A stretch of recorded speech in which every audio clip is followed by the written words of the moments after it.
The Mid-Atlantic region heats up as local fighters converge on the great state of Virginia. Rival gyms mingle under one roof as their fighters prepare for combat. Witness as heavy hitters collide and new champions emerge on highlight fights. I was born to strike, born to fight. There ain't nothing more to life but to get in the ring, starting to swing. Call me the king, living the dream life.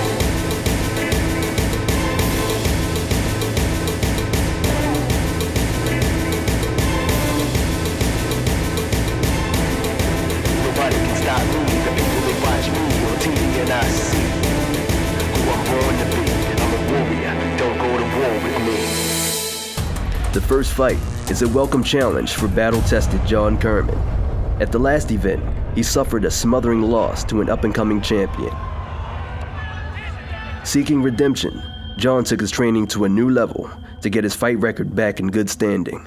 But William Kim has other plans. Already changing levels, looking for a high-scoring takedown, but brilliantly mixes in brutal strikes, using angles to chain the perfect combinations. William finally pressures in, but John's defense is instantaneous, countering William's aggression with good arm control. William drops down to power through for a huge slam, settling with a high crotch attempt that gets stuffed. John's control with underhooks prevents any more slam attempts for William, so they repurpose to the striking game, and will have to wait another round to lay down an assault.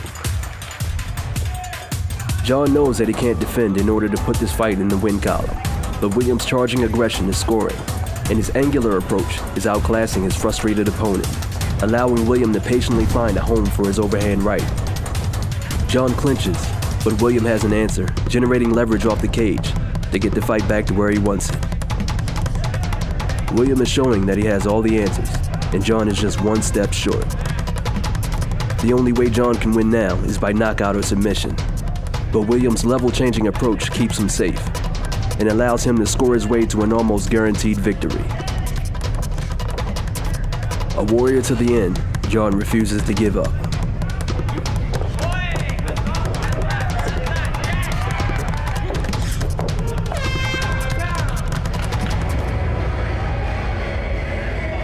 William makes way for a bright future, while a disappointed John gets routed back to the drawing board. Next up, two flyweights both look for the quick finish, with Brandon leading the way with heavy kicks and strong punches. A failed takedown attempt by Zach gives Brandon the upper edge as he moves straight into mount. Zach bucks and rolls until he gets the backdoor escape. Another failed takedown leads to a reversal, a technique commonly used in the art of judo. Once on the ground, Brandon advances his position to mount and starts to attack.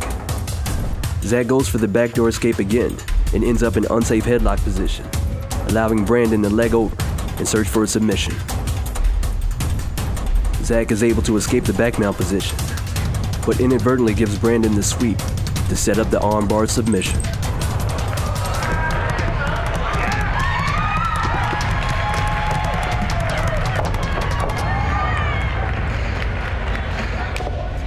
The next fight is between a cage veteran and a last-minute challenger.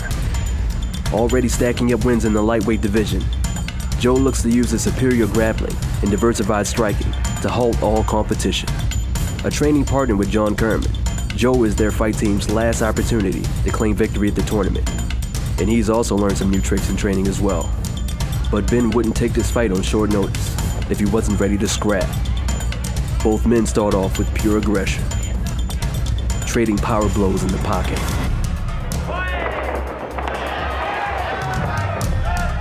A student of Taekwondo, Joe uses his kicks to change the momentum, then switches to a front choke as Ben goes for the takedown.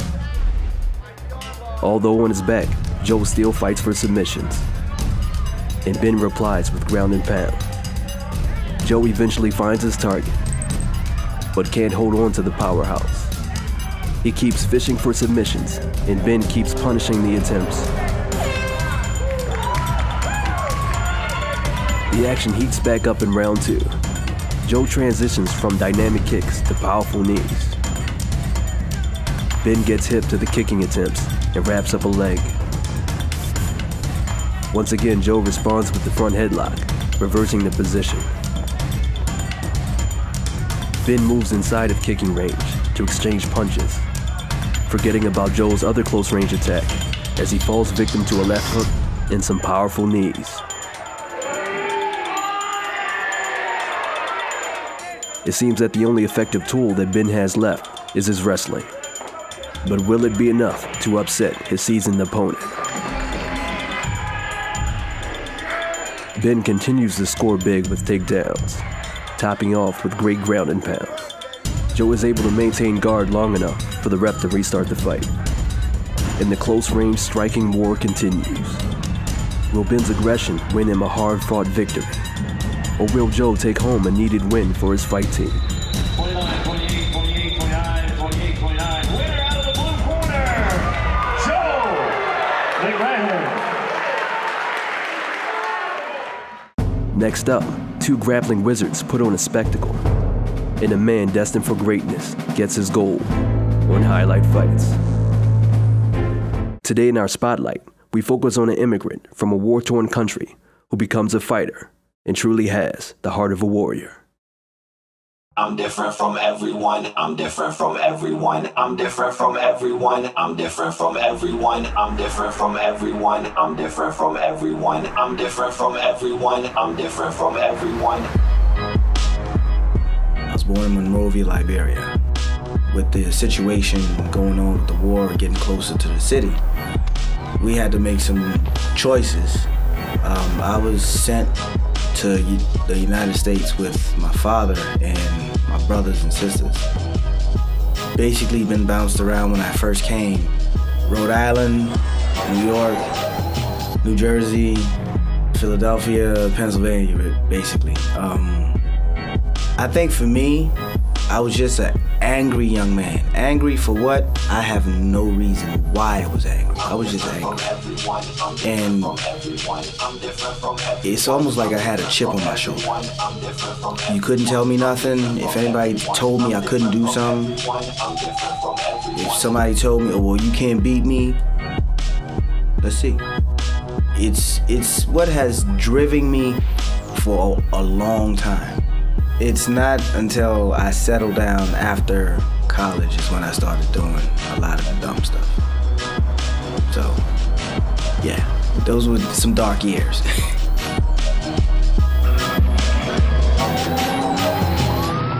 I got pulled over for speeding up in Allegheny County. It's this place called Rocky Gap. I got locked up, and it was one of them things where I could have been in and out if I was a citizen, but because I have some immigration problems, it wasn't that easy. I get bum rushed by two ICE agents, basically trying to tackle me in this hallway. I was in the Snow Hills Detention Center. I was there for the first 3 months. I kept my head, worked out a lot. That span of time was an eternity.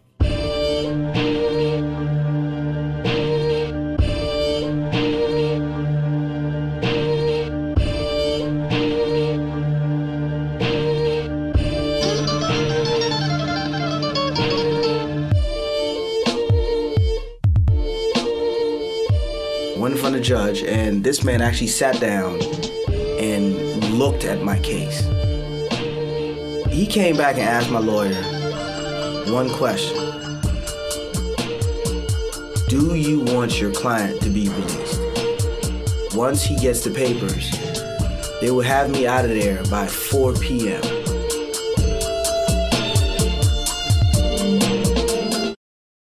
I'm a warrior, don't go to war with me. The next fight pins talent against pure determination. From the opening bell, Steve is obviously the superior striker. Brian tries to grapple, but can't hold on, and the punches keep coming. The balance of the matchup is starting to look extremely out of proportion, forcing the ref to keep a close eye out for fighter safety. Despite the mauling, Brian just refuses to quit.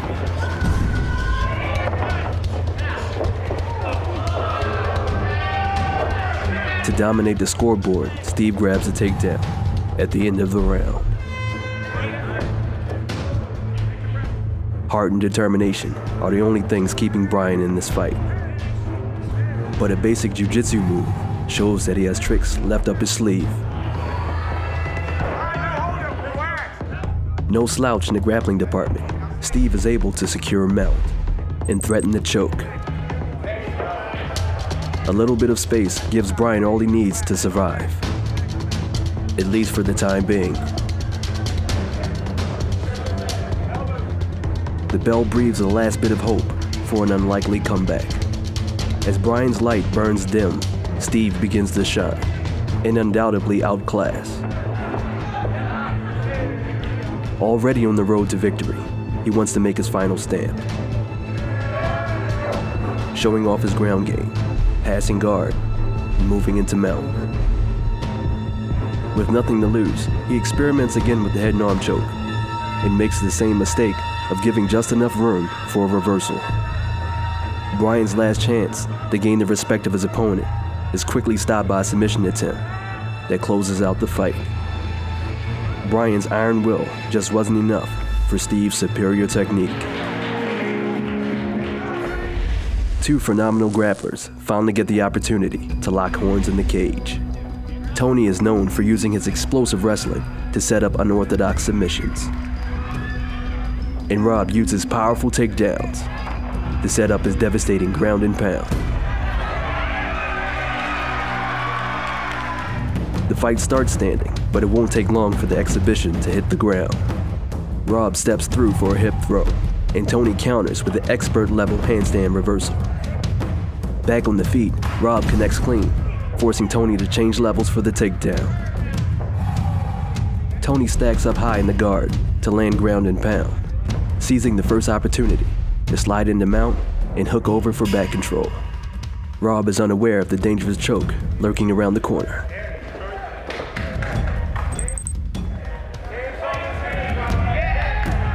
Another dominant win by the submission machine is in the books. In this welterweight matchup, an accurate striker is mixed up with a powerful grappler. Michael is already looking to manhandle his way to a takedown.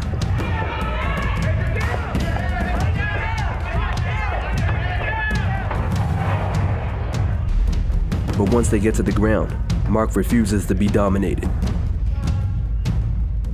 Using his long legs to keep Michael at bay, and even landing strikes of his own.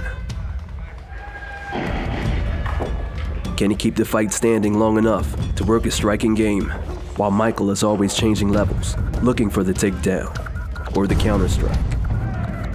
Michael converts off the counter to set up a single leg, and Mark pulls guard to avoid the slam.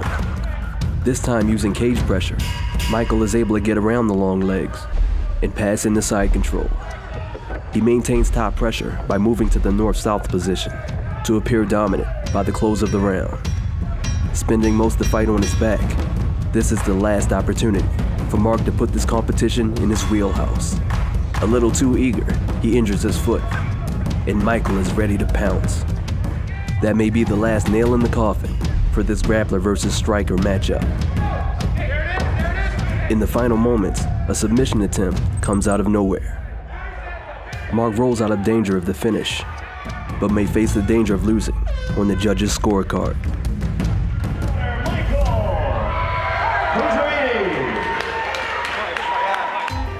The time has finally come to crown the first champion of the night. Alvin has been rallying for the featherweight championship by dismantling every opponent put in front of him. But the smashing machine Simon isn't your regular opponent. Alvin is the first to make a statement with a knockdown punch. Simon recovers with automatic grappling. Alvin is able to turn the table against the cage, but Simon is a constant threat. He believes his constant pressure makes him the better grappler, and if it wasn't for an illegal cage grab, that may have manifested. Instead, the tables turn yet again. No stranger to the ground game, Alvin goes to work. Trying to regain control with the headlock gives his opponent the opportunity to escape, but danger still lurks on the feet. Simon still believes that his grappling is enough to get him ahead in this contest, but it's not enough to stifle Alvin's multifaceted attack. Punches, knees, and kicks regress Simon into his shell. He only emerges for an ill-fated attempt at a takedown.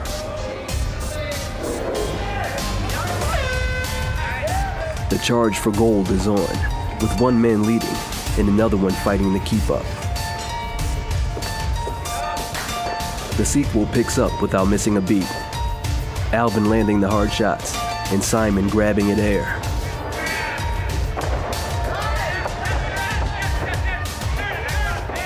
High-level combinations and a commitment to do damage gives the referee an easy decision to make.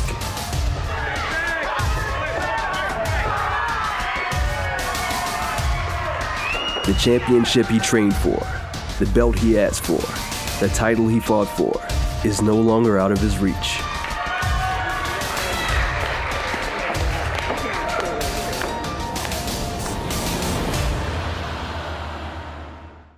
Coming up is a finale of a rivalry years in the making, and two of the area's most feared fighters end off the night with a bang on Highlight Fights. I woke up to my door being unlocked. Within a couple seconds, I went through a wide range of emotions. I got mad, I got happy, I got sad, and I didn't know why. I walked out the pod, I sat outside in the cold for maybe 15, 20 minutes with no jacket. And that was the first time I didn't feel the cold. I didn't feel it.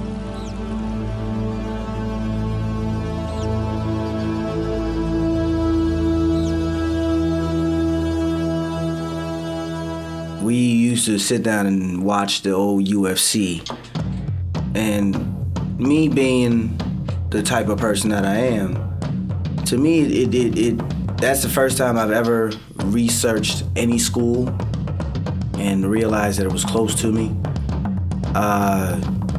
And I basically wanted to test myself. You know when you walk into a place and you feel like you just got home. You just came home. That's exactly how I felt. Talking to Master Mike, he was warm, very inviting, everybody at the gym. It was just the type of atmosphere that I believe I had been looking for. And once I walked through the doors, I felt comfortable.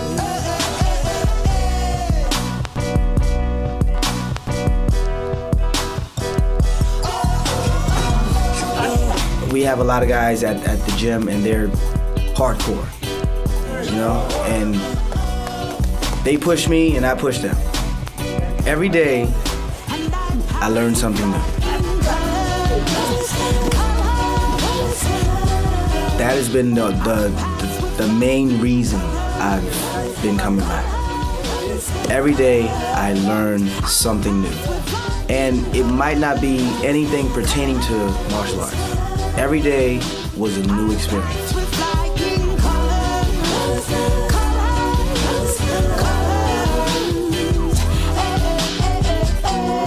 My whole idea is this. People want to stand up with me, I'm gonna make it to the point where you want to take me down. If you take me to the ground, I want my game to be where you want to stand up with me. So everywhere you put me, you're at a disadvantage. And that is what drives me. He won't come test me, The first thing I told Master Mike was I wanted to fight. And he told me, you have to work your way up. I agreed with it, and I worked my way up. I waited and waited and waited. And I worked my way up, and when he thought that I was ready, he threw me in there.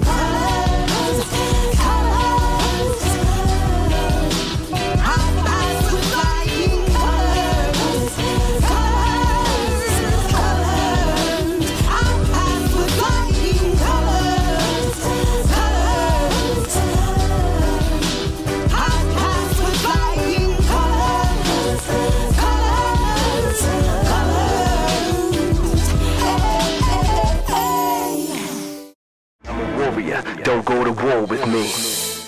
The only light heavyweights on the fight card take center stage. Dion appears to be one step ahead with his striking and isn't afraid to get in a grappling exchange. He lands a basic leg trip and slides straight into full mount. Michael bucks and escapes out the side, feeling unthreatened by the rear naked choke. The loose tussle allows both men to get to their feet. And now it's Mike's turn to land some bombs. Michael finds his stride with his punches, forcing Dion to duck under in defense, which unfortunately leaves him in a vulnerable position to get choked.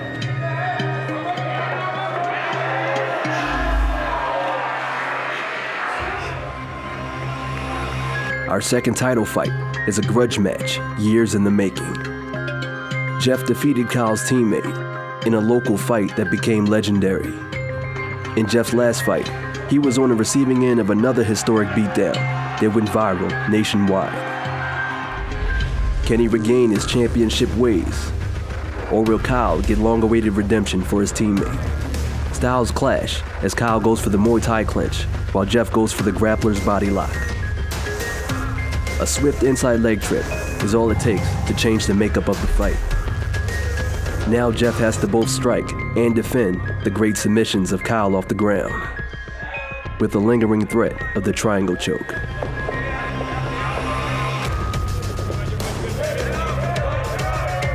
Kyle puts the finishing touches on a masterful submission,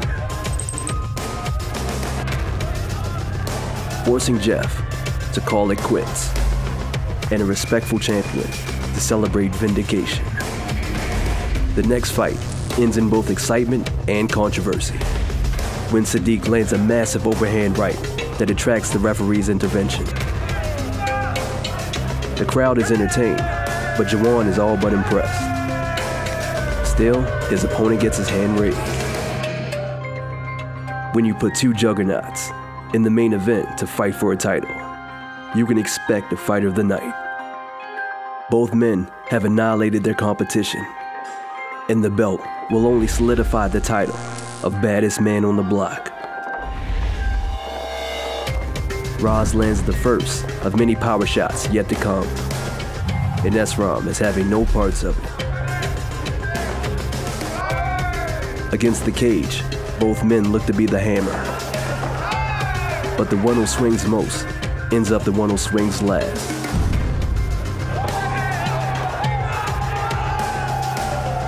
Only a devastating knockout can leave no doubt as to who is the baddest man around.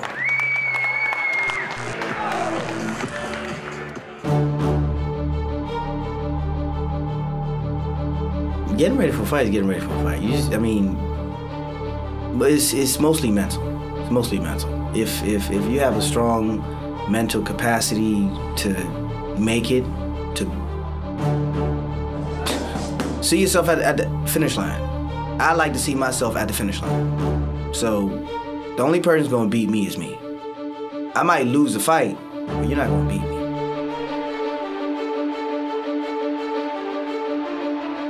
The walk up to the cage for me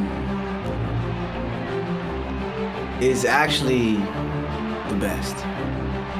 It's the build-up.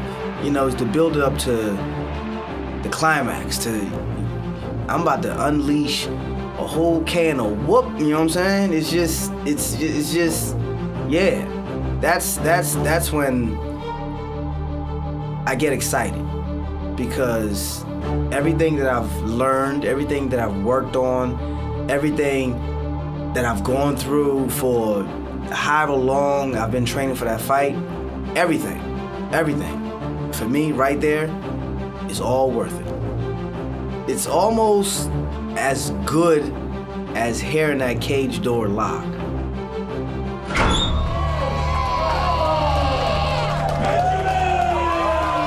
I don't realize how loud the crowd is, because when I'm walking to the cage, like I fade everything else out. Everything else, I don't hear nothing. I'm at ease. I'm as calm. It's kind of scary, kind of real scary, because when I'm in there, I'm calm.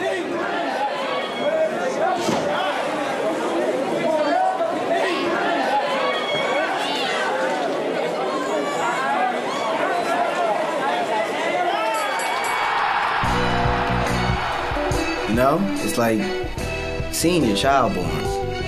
It's getting married for the first time. You know, it's probably the greatest feeling ever, because I mean, think about it. You just it's like climbing a mountain and reaching the top. You just made it. You know, you tested yourself and you came out the other side. You went into battle and you came out. And you won. Like, everything that you went through was all worth it. For that night, I don't have a worry in the world. Like, I did it. The greatest feeling on planet Earth. And I pass with flying colors. Stay tuned as we continue to cross the country looking for the next up-and-coming fighters. Until next time, this is Highlight Fights.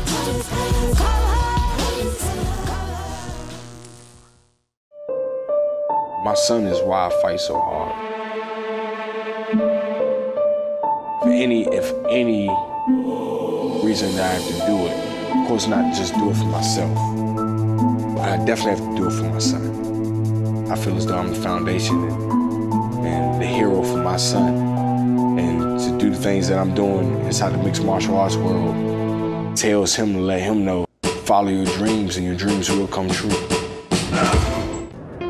Competitions or fights, it's 90% physical and 10% mental leading up to it. And then the day of the tournament, it's 10% physical and 90% psychological and mental. You've already done all the hard work and training beforehand. And then it's just the fight day of, you know, spectators, the crowd, cheering, everything else that's running around.